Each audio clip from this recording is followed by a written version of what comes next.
सो आज हम देखेंगे कि पोस्टग्रेस डेटाबेस को अगर आप यूज़ करना चाहते हो अपने नोड.जेएस के प्रोजेक्ट में, जावास्क्रिप्ट के प्रोजेक्ट में, तो आप उसको किस तरीके से उसके साथ आप कनेक्ट करोगे और आपको किस npm पैकेज की ज़रूरत पड़ेगी। तो इस वीडियो में मैं आपको वो बताने वाला हूँ। सो फर्स्ट ऑफ ऑल आपको करना क्या है कि npm के थ्रू, npm इंस्टॉल के थ्रू pg promise को इंस्टॉल कर लो। ये एक npm पैकेज है। तो npm पैकेजेस वाली वेबसाइट पे भी अगर आप चेक करना चाहो तो वहाँ पे आप इसके डॉक्यूमेंटेशन और ये सब देख सकते हो। सो आफ्टर npm इंस्टॉल करने के बाद pg promise को आपको इसको इंपोर्ट करना पड़ेगा। और इंपोर्ट करने के बाद ये ध्यान रखना है, जब भी आप इसको इंपोर्ट करते समय इनिशियलाइजेशन ऑप्शन ज़रूर देना पड़ता है, अदरवाइज़ इसके बिना ये वर्क नहीं करेगा। pg promise कनेक्ट नहीं कर पाएगा पोस्टग्रेस डेटाबेस से। सो इनिशियलाइजेशन ऑप्शन को आप एम्प्टी भी रख सकते हो। तो अगर आप इनिशियलाइजेशन ऑप्शन के बारे में ज़्यादा पढ़ना चाहते हो तो डॉक्यूमेंटेशन का लिंक मैं डिस्क्रिप्शन में डाल दूंगा, तो आप वहाँ से भी इनिशियलाइजेशन ऑप्शन अपने प्रोजेक्ट के अकॉर्डिंग चूज़ करके इनिशियलाइज कर सकते हो। तो उसके बाद जो हमें जिस चीज़ की ज़रूरत पड़ेगी वो है कनेक्शन यूआरएल या फिर कनेक्शन ऑब्जेक्ट। उसमें से आप कोई भी यूज़ कर सकते हो to connect to the Postgres database. So first of all ये एक जस्ट जेसन ऑब्जेक्ट बनाना पड़ेगा आपको। की वैल्यू पेयर्स हैं, एक सिंपल जावास्क्रिप्ट ऑब्जेक्ट है, सॉरी जेसन नहीं है। सो उसमें होस्ट पैरामीटर है, पोर्ट है, यूज़र नेम, पासवर्ड। सो होस्ट आपका लोकल होस्ट हो गया अगर आपका लोकल होस्ट पे होस्टेड है तो, और पोर्ट आपका 543 बाय डिफ़ॉल्ट रहता है, बट अपने अकॉर्डिंग चेंज कर लेना। और यूज़र नेम पासवर्ड जो भी डेटाबेस का रहेगा। और this is the maximum number of connections simultaneously allowed over the database, ये जो मैक्स पैरामीटर है। तो यहाँ आप इसको डिफ़ाइन कर सकते, यहाँ पे आप इसको इनिशियलाइज कर सकते हो 5 से।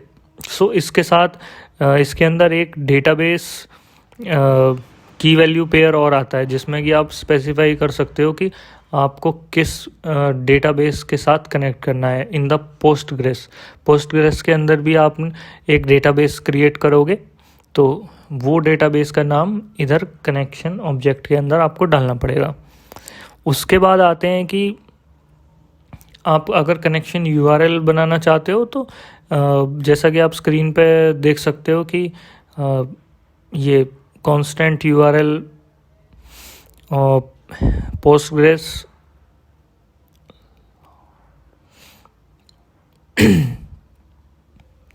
सो ईज़िली आप इस तरीके से इसको फॉर्मेट कर सकते हो। बस कुछ नहीं, इसको शुरू में यूज़र नेम पासवर्ड दे देना है, फिर @ जो भी आपका होस्ट रहेगा होस्ट डाल देना, उसके बाद पोर्ट डाल देना, उसके बाद डेटाबेस का name, just as connection object जैसे कि हमने बनाया था।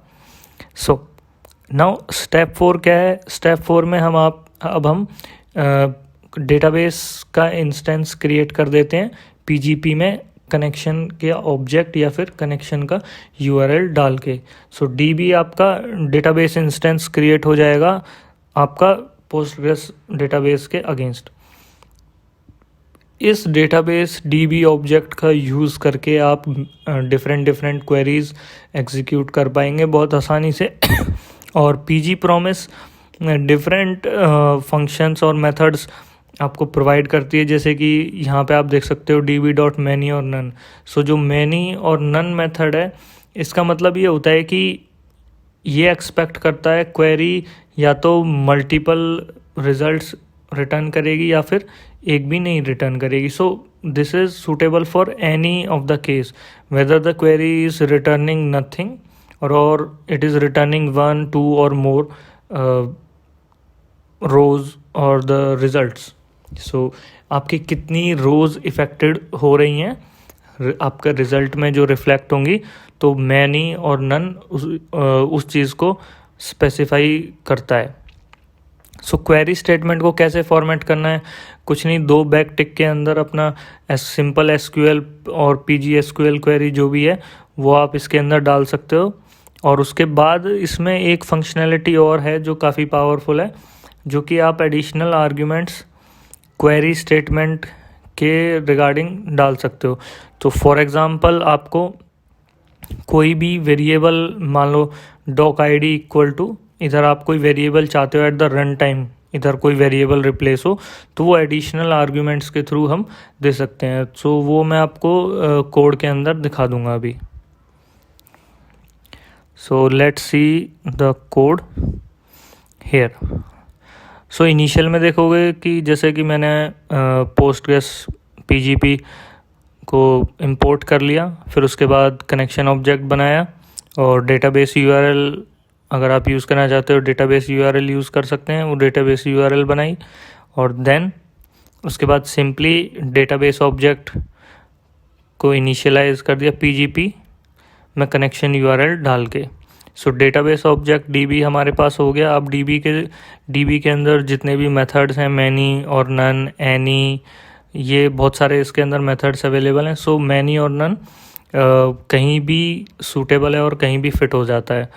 तो बेसिकली आप मैनी और नन आसानी से यूज़ कर सकते हो। सो यहाँ पे जैसे कि मैं आपको बता रहा था कि जो एडिशनल आर्ग्यूमेंट्स आप प्रोवाइड करवा सकते हो, जो कि काफ़ी पावरफुल फंक्शनैलिटी है, वो इस तरीके से यहाँ पे आपकी क्वेरी स्टेटमेंट आ गई ये, और उसके बाद यहाँ पे हो गए एडिशनल आर्ग्यूमेंट्स। सो जो ये आर्ग्यूमेंट्स हैं क्वेरी में जाके सीधे रिप्लेस हो जाएंगे, एक्सपेंड हो जाएंगे।